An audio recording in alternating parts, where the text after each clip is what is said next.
Polisi Israel memaksa masuk ke komplek Masjid Al-Aqsa saat ribuan umat muslim Palestina melaksanakan sholat subuh Jumat waktu setempat. Bulan Sabit Merah Palestina melaporkan 67 warga Palestina terluka.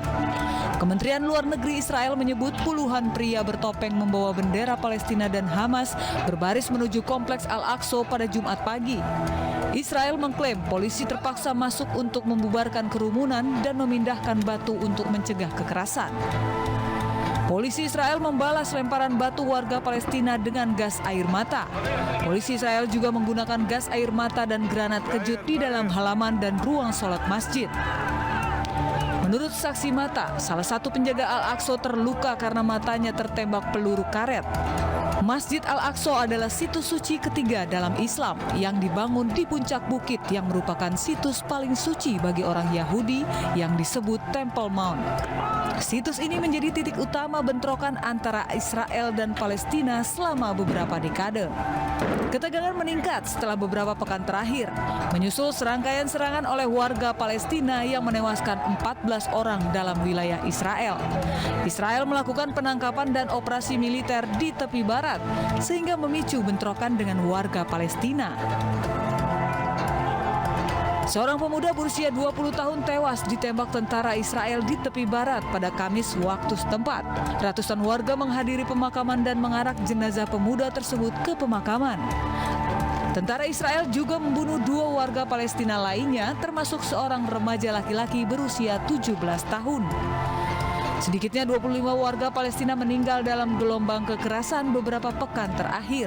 Pada bulan Ramadan tahun lalu, protes dan bentrokan selama berminggu-minggu di Yerusalem memicu perang 11 hari antara Israel dan Hamas di jalur Gaza.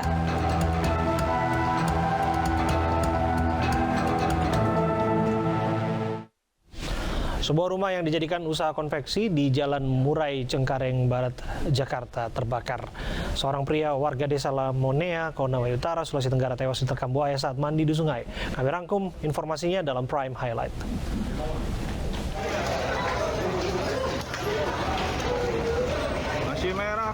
Sebuah rumah yang dijadikan usaha konveksi di Jalan Murai, Cengkareng Barat, Jakarta Barat terbakar. Banyaknya bahan-bahan yang mudah terbakar serta sumber air yang jauh membuat api sulit dipadamkan. Api berhasil dipadamkan oleh petugas pemadam kebakaran Jakarta Barat dalam 1 jam dengan mengerahkan 13 unit mobil damkar. Kebakaran diduga dari arus pendek listrik.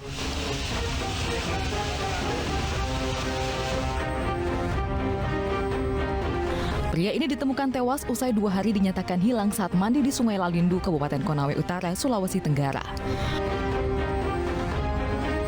Korban diduga tewas akibat ditikam buaya. Dari tanda-tanda tubuh korban terdapat luka sobekan pada bahu bagian kiri bekas gigitan buaya. Tim SAR menemukan jenazah korban sejauh 2 km ke arah muara sungai dari lokasi mandi korban. Tangis histeris keluarga pecah saat jenazah korban tiba di rumah duka. Ini ketemu ini bajunya. Ini bajunya. 3 bocah tewas tenggelam saat bermain di bibir pantai di kawasan Batu Merah, Kecamatan Batu Ampar, Batam, Kepulauan Riau, Jumat siang. 2 dari 3 bocah berhasil ditemukan, sementara 1 lainnya masih dalam pencarian warga dan tim SAR. Isak tangis keluarga pun pecah saat menyaksikan kedua korban tergeletak tak bernyawa. Ketiga korban sebelumnya terlihat berenang dan bermain di bibir pantai. Di lokasi tempat korban tenggelam, arus air laut terbilang kuat.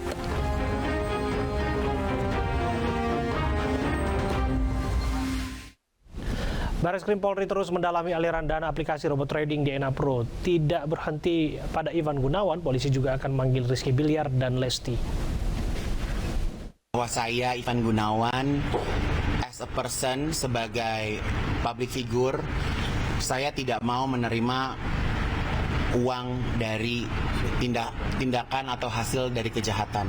Jadi saya kembalikan semua nominalnya.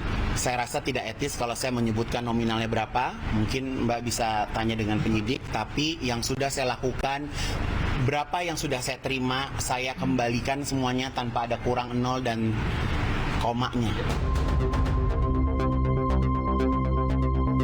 Satu persatu publik figur yang diduga pernah bekerja sama dengan aplikasi robot trading DNA Pro berurusan dengan polisi. Datang dengan itikat baik, Ivan Gunawan menjelaskan bahwa dirinya tidak mengenal CEO founder DNA Pro dan hanya bekerja sama melalui pihak ketiga. Dicecar 20 pertanyaan, Ivan menegaskan dirinya telah mengembalikan uang kontrak yang telah diterimanya sebesar 921 juta rupiah. Tak berhenti di Ivan Gunawan, Barreskrim Polri menjadwalkan pemeriksaan terhadap Rizky Bilar dan Lesti pekan depan. Pemeriksaan terhadap keduanya sebagai upaya pendalaman aliran dana DNA Pro. Ya, rencananya ada beberapa public figure yang akan dimintai keterangan sebagai saksi. Berbeda dengan Ivan Rizky Bilar, ada nama juga dari kalangan selebritas DJ Una yang justru mengklaim sebagai korban investasi robot trading DNA Pro. Menurut kuasa hukumnya, DJ Una yang telah berinvestasi 1,3 miliar rupiah melalui DNA Pro kesulitan untuk menarik dana miliknya.